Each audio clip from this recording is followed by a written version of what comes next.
Peace will fill the world when we finally understand that only from within can it be spread throughout the land. Every single person living peace in what we do, only then will our dream come true. Only then will our dream come true. Only then will our dream come true. Good morning, friends. I'm Leona Evans, minister at Unity of San Luis Obispo, an inclusive, progressive, spiritual community affirming the good in all life. Welcome to our Sunday morning live stream. I'm delighted that you're here. I'm thrilled to be here. We have a wonderful service for you today, so let's get started by just relaxing and becoming calm and focused. It's really, really important to be fully present right where we are. We'll be talking about that some today. Fully present right here in this moment when we are affirming the presence and power of God, the living Spirit of truth within us all. So let's take a deep breath and just relax your body. Make sure you're in a comfortable position. Make sure that you instruct your mind and heart to awaken and be fully present to this powerful time that we have together. Again, take another deep breath and just give thanks. Give thanks for the good that we are, for the life that we are, for the hope and faith that we have in a world destined for peace and love. Let's speak the words of our invocation statement together.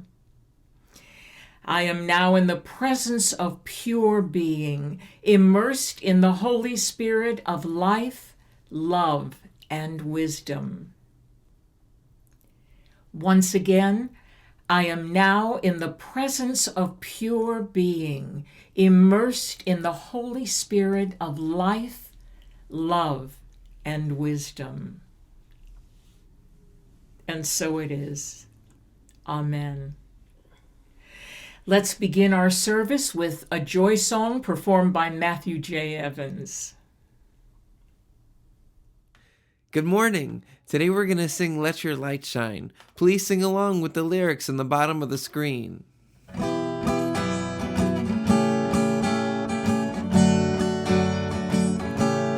Let your light shine wherever you are. Let your light shine, the world needs a star to show the way to wise ones who seek a holy birth, to radiate a message of love and peace on earth. Let your light shine at work or at play. Let your light shine, for this is the way to make the world a brighter place, a place where life is filled with grace and joy will come winging. Your heart will be singing when you let your own light shine. Let your light shine to bless and to cheer. Let your light shine, the message is clear. The world takes on a splendor when love illumines you. It soon reflects the sender, and then the world shines too. Let your light shine, whatever the hour. Let your light shine, for you have the power to make the world a brighter place, a place where life is filled with grace and joy will come winging. Your heart will be singing when you let your own light shine. Have a great morning, everybody. Thank you so much, Matthew. That was just lovely. Well, last week, during our New Year service, I mentioned the name of an important 20th century mystic and philosopher named George Ivanovich Gurdjieff, and his body of teachings called The Work. Now, the work comprises such powerful insights that I wanted to share some of the main teachings with you today, because not only does the work provide helpful tools and methods for our spiritual unfoldment, but it can also provide us with important ways to support our goal setting and manifestation process that we worked on last week. Now, Gurdjieff was born in Russia in 1872 to Greek and Armenian parents. From the beginning of his life, he was overwhelmed by the need to understand the mystery of human existence. He gravitated towards storytellers and mystics who shared universal ideas about the meaning of life. As a young man, he traveled with those mystics and storytellers for more than 20 years and learned a great deal from the religious sects and monasteries in the Middle East and Central Asia. When it was time for him to return to the West, he had developed a theory about the process of evolution in humankind and soon began to teach it. He introduced so many brilliant teachings, but mainly, for our intents and purposes, practical exercises for concentration and self-awareness. And he was among the first to use the term consciousness to describe what we are aware of as human beings and what is hidden from our awareness. He stressed the importance of physical labor to help us become more aware of our mind-body connection, and his workshops were usually held on a farm where everyone could do some physical work, get in touch with nature, and also he had dances that were very much like Sufi dances so that we can understand and integrate our physical being with our invisible being and realize they were one and the same. Invisible spirit within, visible spirit without. He also made use of shock as a tool for awakening. In other words, since he believed that humankind was basically asleep and needed awakening, a conscious shock could well serve as an opportunity to wake up and see things differently. Gurdjieff is also regarded as the first thinker in the West to believe in the evolution of the human being through work on oneself. And he introduced the Enneagram to the Western world. Powerful, powerful teachings. The work is also referred to as the fourth way. Now, Gurdjieff established a school called the Institute for the Harmonious Development of Man in Paris in 1922, and he started attracting a number of accomplished individuals. Later on, he taught around the world and established himself in New York, where he also attracted a number of devoted students and disciples who taught and wrote about the work. He was regarded as an eccentric individual with great energy and piercing eyes which seemed to penetrate into the soul of those he was with. He was also very strict and demanding as a teacher. When he said he wanted us to wake up, he meant wake up.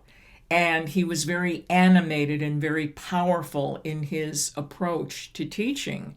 But he also loved good food and drink, and he loved to party. He enjoyed it so much, and he had a big, robust laugh that was infectious. He wrote several books. Most of the books that are out are about him. But he did write several books, one of which became a feature film called Meetings with Remarkable Men. And another one of my favorites is my favorite title of any book at all times. The book is called Life is Real Only Then When I Am. I guess that says it all, doesn't it? Life is real only then when I am. And that's what the work is about, really. The work itself has many dimensions to it because Gurdjieff was quite a philosopher. But today, let's talk about some of the key ideas of the work and see how we can apply them to our daily lives. The basic idea to keep in mind is this: Gurdjieff's basic premise that is also the basis of our unity teachings, which tell us that rather than needing to be saved, what we really need is to awaken to the presence and power of God that's already within us. Gurdjieff put it this way: although we think we're awake, the fact is that humanity is asleep to our own nature. What we call being awake is actually a type of hypnosis. What we call thinking is simply a repetition of the norms of our society. And instead of seeking our unique individuality, our goal is to adapt ourselves to the norm. Human beings, he said, for the most part, live and work using our habit mind and are seldom fully present to ourselves or the world around us. Gurdjieff believed that humankind has the capacity to be fully present to reality as it is. Remember, last week we talked about a framework called the human condition, the possibility, and the way. And so for Gurdjieff, the human condition is that we're asleep. The possibilities for Gurdjieff is that we have the capacity to be fully present to reality as it is, to become aware of our creative potential, to develop genuine self-knowledge, to find greater purpose in our lives, find a meaningful relationship with our higher power, and come to a greater understanding of our relationship to all life. Now, even though Gurdjieff believed that it was possible to achieve these states of mind, he did stress the importance of constant dedication to the work of knowing ourselves, observing ourselves, and remembering ourselves. Because the truth is, no matter how easy it is to say, I'm awake, I know, these are my thoughts, this is who I am. As much as we enjoy saying those things, it's important that there's so much more to learn, so much more to understand, so much more to awaken to, that it is work and a lot of discipline. We're up to the task, however. There's no question about that. Now, according to the work, one of the most important ways of attaining self-knowledge is by realizing that what we call I is really a compilation of many aspects of our own nature that are capable of behaving in certain ways that often confuse us and seem contrary to what we really want to express. Of course, in today's psychology, this teaching is quite popular and well accepted. However, just because we acknowledge the concepts of our many selves doesn't mean we take it seriously. In other words, at a certain level, we grasp the idea that there are pockets of energy within our consciousness that have specific identities, such as our critical parent, our wounded child, our obstinate adolescent, our inner critic, the warrior, the peacemaker, the hero, and a host of others. But we don't seem to grasp that these selves have an identity of their own and can act independently of our essential self. Very often I hear people say, I don't know what came over me. I just wasn't myself, to describe a certain behavior that they weren't proud of. But the fact is, it was one of ourselves that was triggered by an outside stimulus that responded to the situation without our permission. Now, Gurdjieff believed that we have an essential self, or essence, as he called it, that we become aware of developing through self-knowledge, which can assume the role of master of the household, so to speak. We'll talk more about the master of the household after we break for some wonderful music by Brett Mitchell and Matthew J. Evans. Here is a simply bright song from the great team of Dorothy Fields, who did the lyrics, and Jimmy McHugh, who did the music. A tune called On the Sunny Side of the Street. All right. It goes back to 1930, but, lots of things do. A one, a two, 3, 4, 1. Well, I don't know where. Let me start again. 1, 2, 1, 2, 3, 4.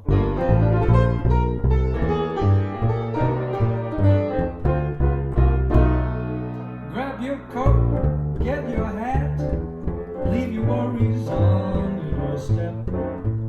Life can be so sweet on that sunny side of the street. And hear a pitter-pat, that happy tune is your step. Just direct your feet to that sunny side of the street. I used to walk in the shade, all of my blues on parade. But now I'm not afraid. This old road across my over. If I never have a cent, I'll still be rich as Rockefeller. Gold dust at my feet on the sunny side of the street.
just direct your feet to that sunny street. Can you that pitter pat, the happy tunes your step? Life can surely be so sweet on that sunny side of the street. I used to walk in the shade, my blues on parade. But now I'm not afraid, this old rover crossed my way. If I never have a cent, I'll still be rich as all the Rockefellers. Almost at my feet on that sunny,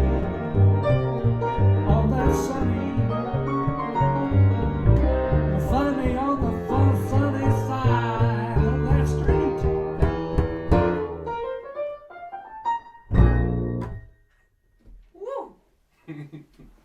On the sunny side, you know. I don't, no walking in the shade. Oh, no. It's hot over there. Give me a sunny day every time. Would you agree? No, yeah. I love the sun. Me too. Thank you so much, Brett Mitchell and Matthew J. Evans. What a wonderful song. So beautifully done, as always. Thank you. Great job. Well, we're talking about the work of Gurdjieff. The work is a body of teachings that talk about the human condition, the possibility, and the way. And so, as I said earlier, for Gurdjieff, the human condition was that we are all asleep, that we live in a habit world, that we're in mild hypnosis, and that we're not awakened to our true identity, very much like what we believe in unity. The possibility for humanity is to wake up, to live life to the fullest, to be fully present for ourselves and others, to feel connected to the world, to be in love with nature, and to do all we can to bring our divine self into the world. The way is the work of self-knowledge, self-remembering, self-observation, and doing everything we can to wake up and to stay awake.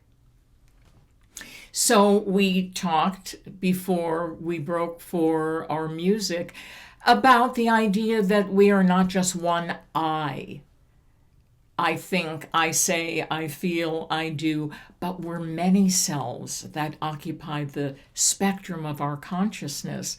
But not every self is worthy of being the master of our household. So I want to share a parable that Gurdjieff taught that illustrates this idea of our many selves and the master of the household. This is the story of the parable of the householder. The story takes place in ancient times when a wealthy master of a large and prosperous household was about to go on a trip. He gathered his large group of servants together and told them to take good care of the household while he was gone. The servants promised to be on their best behavior. However, as soon as the master left to go on his trip, the servants raided the liquor cabinet and got drunk. So, when a visitor or a business person came to the door and asked to speak with the master, the servant closest to the door said, "I'm the master, how can I help you?"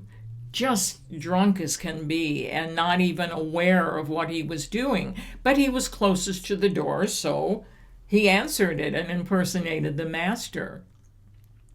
Of course, when the master returned, the household was in chaos because the servants weren't capable of being the master. Now, the point is that while we have many selves that inhabit the household of our consciousness, there's only one master, and that is our essence, as Gurdjieff would say, or we say in unity, our divine I am. Now, until we really internalize this concept, we will continue to ask ourselves, why did I do this? Or I should have responded differently. Or who was that person that spoke through my mouth? We'll continue to think of ourselves as one I and make these concerted efforts to control our behavior, when in fact what would serve us better would be to recognize and embrace that subpersonality as a servant in our household, useful in some ways, but not to impersonate the master. So, how do we learn to identify our subpersonalities? The process is self-observation and self-remembering. Now, through self-observation, we make a conscious effort to lift ourselves from a habit state of mind to a level of consciousness that is fully present in the now moment. This is one of the most important of our spiritual teachings, and it's present in all forms of mysticism. Now, by whatever name we choose to call it, one of the most meaningful ways of experiencing our true nature is to wake up. To wake up, which is a choice. Now, one of Gurdjieff's exercises was to ask people to try putting their pants on using the other leg first. Now, it's often surprising to people how difficult that really is. I've seen a number of students actually object to participating in that exercise because they didn't see why it was meaningful. One time, I heard a student say, "What difference does it make which leg I use as long as I get my pants on?" Well, the point of the exercise is to illustrate how deeply ingrained our habits are so that it actually becomes unfamiliar and uncomfortable to do things differently, even the simplest of things. We become rigid and attached to certain ways of doing things, certain ways of believing, certain ideas that we believe can't or shouldn't be changed. But through self-observation, we awaken to the power we've given to our habit mind. And most importantly, without shame or blame, we do our best to be fully present as often as we can. Change is hard, and that's why they call it the work. But again, it's possible, and it's possible by us. We've come a long way, for sure, but we also have a long way to go, and that's the good news. Another lesson we can learn through self-observation is that there's a part of our essential self that is able to objectively observe our behaviors and actions, and we can call on our inner observer to give us a rational evaluation without condemnation when we're having a hard time. It's most important to realize that even when we feel that we've lost all hope, there is a part of us that's watching with logic, with reason, with love, a part of us that is not involved in the situation and can make a logical, reasonable, and compassionate decision about things that are troubling us. Now, one of the most important benefits of daily self-observation is the ability to remember ourselves. Gurdjieff taught that when we find ourselves inadvertently giving our power to one of our subpersonalities, we need to break the hypnotic spell by taking a moment to remember that we are more than our current situation. We are more than our thoughts, we're more than our feelings, we're more than what we perceive at this present moment? We are the divine I am, or our essential self. And we are above and beyond the level of the problem. We are moving to the level of the solution by choice, because we have chosen to remember who we really are. So, remembering ourselves involves shifting our focus to a higher level of consciousness and calling forth our essence, or divine I am. Self-observation leads to self-remembering, and self-remembering leads to self-awakening. Now, Gurdjieff believed that it was important to understand certain aspects of the creative process because we are creative by nature. And unless we understand elements of how the creative process works, it can be more difficult to move through it and manifest our goals. This is important in light of the goals that we chose to set for ourselves last week. Gurdjieff related the creative process to the steps on the major scale in music. He said that in the beginning of our creative process, things tend to move without undue effort because we have all of our energy focused on the idea we want to manifest. We're excited. We pay attention to what we're about to do. Now, he equated this time period with the first three notes of the scale, do, re, mi, which are whole steps. However, there's a time less than halfway through our creative process when we begin to question our motives. Perhaps we run out of energy, lose confidence in ourselves, hear some challenging news about what we want to accomplish. Now, Gurdjieff equated this part of the process to the distance between mi and fa, which is not a whole step, it's a half step. It turns a corner, so to speak. And so this is the time in the creative process where we could be in danger of giving up because our circumstances look different and perhaps challenges come up that weren't there before, things that we didn't expect to deal with. If we understand that the differences are not an indication that we should give up or are doing something wrong, then we can move through these challenging times with an understanding that these differences are all part of a bigger picture, just like the scale. Now, the next time our creative process is threatened is just before the manifestation is about to take place. This is when the other half step between ti and do occurs. All whole notes, but then we run into half notes. It's different. Too many times we hear of individuals who are so close to their destination, but for some reason decide not to take the final step. For example, it's not uncommon to hear of a student who has gone through the process of higher education, but has yet to write their final thesis.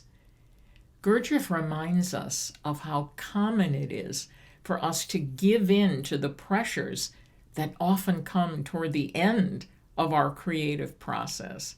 If we understand these pressures as part of the process, a different part of the process, we'll have more patience with the last-minute challenges that are bound to come up. Now, this framework can be of immeasurable help to us as we work with our goals that we've set for the coming year. So let's use these insights along with our prayer and meditation to remind ourselves of the presence and power that's always within us and around us.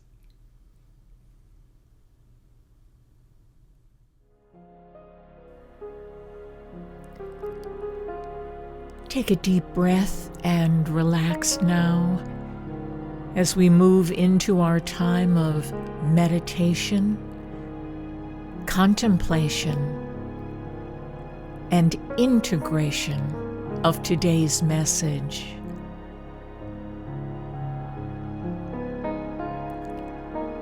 I am the divine I am.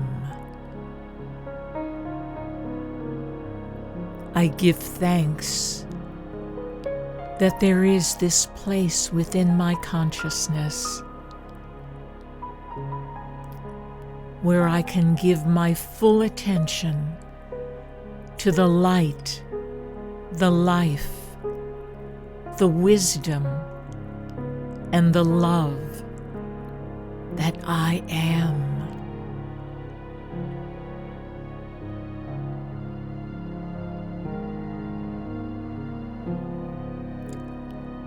I give thanks for the ability to observe myself rationally, compassionately, with logic and wisdom, so that I'm not overwhelmed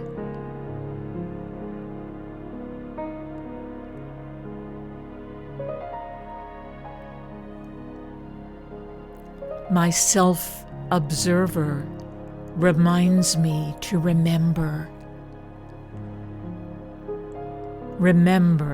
the light. Remember that we have a choice to lift ourselves from the level of the problem to the level of the solution.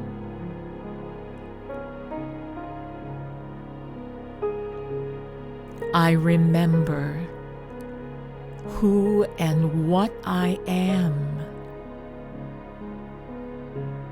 and apply these insights to every area of my life.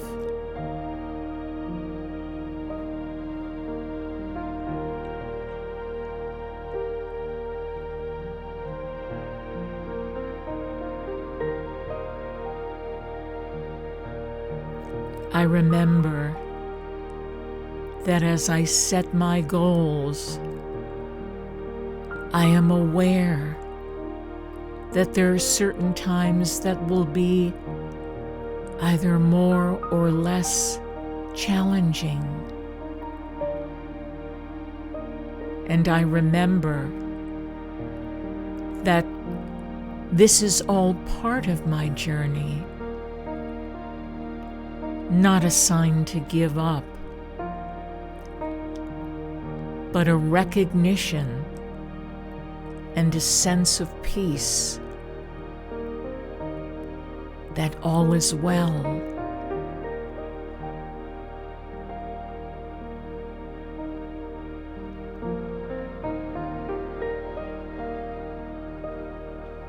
I observe myself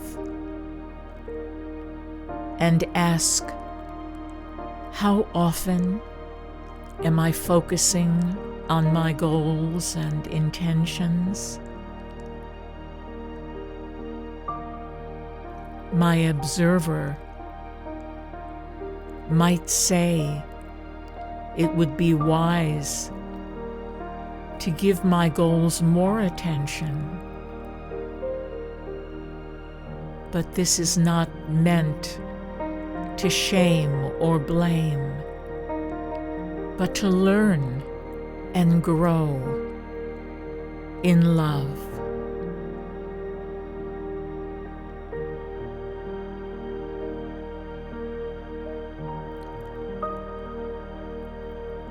I am.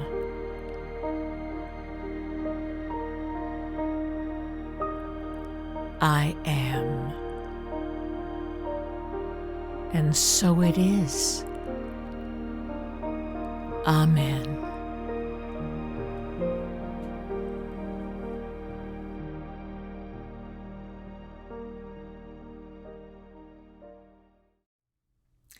Friends, next week I want to remind you that we will be celebrating Martin Luther King Jr. Day, and that's always a powerful service because we have the opportunity to review the life and teachings of one of the most powerful teachers and leaders of the 20th century. So please watch next week and share the experience with us. Well, now's the time in the service to bless the offering that we would share with Unity of San Luis Obispo and give thanks that as we give, so shall we receive. As we give to where we receive our spiritual inspiration, we receive 30, 60, 100-fold of more of what we have given, of more spiritual inspiration, more creative ideas, more love.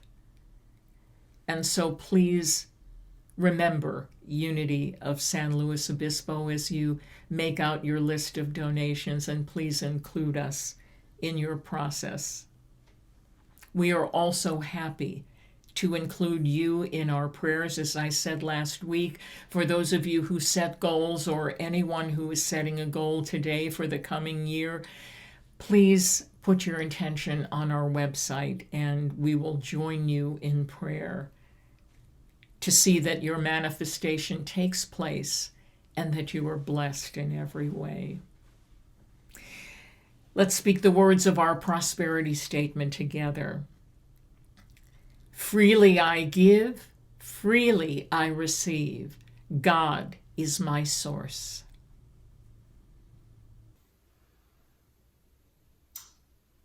Here's a beautiful song from 1938 from the wonderful Duke Ellington, with a wonderful title too, Prelude to a Kiss.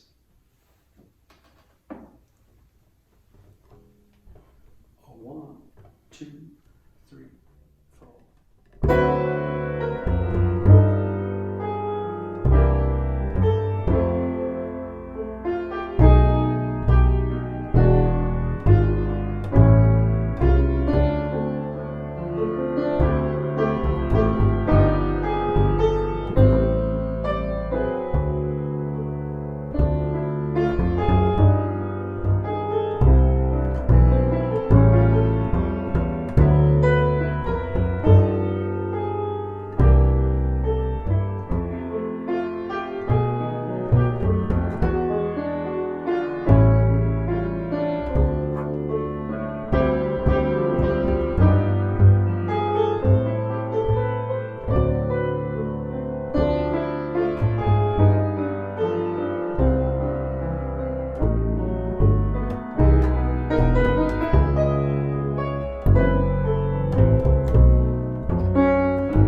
Duke Ellington's wonderful Prelude to a Kiss from 1938.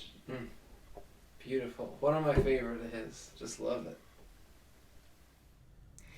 Thank you again, Brett Mitchell and Matthew J. Evans. A beautiful song, and as always, beautifully and sensitively performed. Thank you so much. Let's sing our peace song, shall we?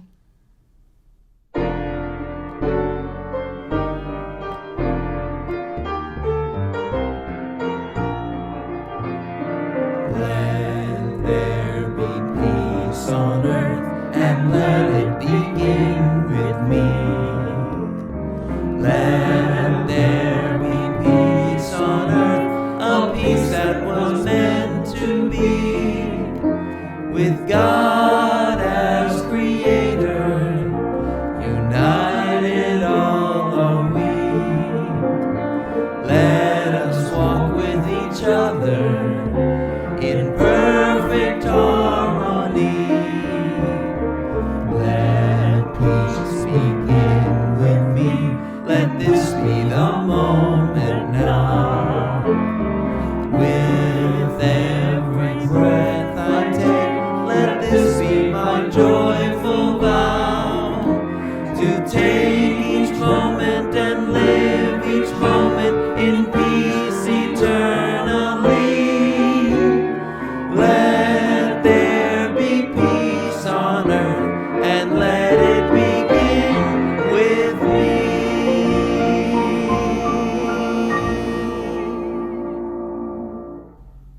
And now let's speak the words of our prayer for protection. Together, the light of God surrounds us, the love of God enfolds us, the power of God protects us, the presence of God watches over us. Wherever we are, God is. Friends, please remember to press the like button and also share your comments with us. We really enjoy hearing from you. Also, please tune in to the Get Off Your Affirmation podcast, available anywhere you get your podcasts, free of charge, of course. There are some wonderful ideas that are there to inspire you. Have a wonderful week. You deserve it. Every single person living peace in what we do. Only then will our dream come true. Only then will our dream come true. Only then will our dream come true.